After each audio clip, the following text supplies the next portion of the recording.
بسم اللہ الرحمن الرحیم۔ ناظرین کرام، گزشتہ روز جو واقعہ رونما ہوا وہ تمام مسلمانوں کو اور بالخصوص اہلیان کراچی کو جھنجھوڑنے کے لیے کافی ہے۔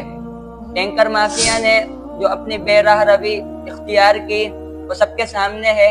آئے دن قتل عام ٹینکر کی صورت میں جو ہو رہے ہیں وہ سارے ہمارے سامنے موجود ہیں اور ہم تمام ان کو ملاحظہ کر رہے ہیں۔ آخر کیا قصور ہے کراچی کی عوام کا کہ ان کے گھروں تک پانی نہیں آتا، ٹینکر کی صورت میں گھروں میں پانی پیش کرنا پڑتا ہے۔ اور جو گزشتہ روز واقعہ پیش آیا وہ ننھا بچہ جو ابھی تک دنیا میں آیا نہیں تھا وہ موت کے گھاٹ اتار دیا گیا۔ اور کیا قصور تھا اس ماں کا کہ جس کے پیٹ میں 8 ماہ کا حمل تھا اور بچہ تھا، اس کا پیٹ پھٹا اور وہ بچہ نکلا۔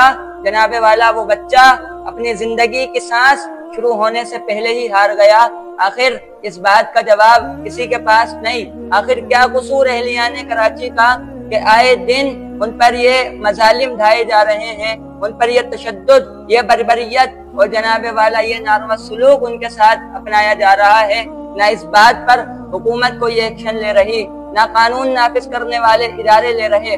آخر کیا تمہارا کٹ جوڑ ہے ان ٹینکر مافیا سے کہ تم ان کے خلاف ایک بات کرنے کو تیار نہیں، بلکہ تم ان کے سہولت کار اور یہ تمہارے آلائے کار۔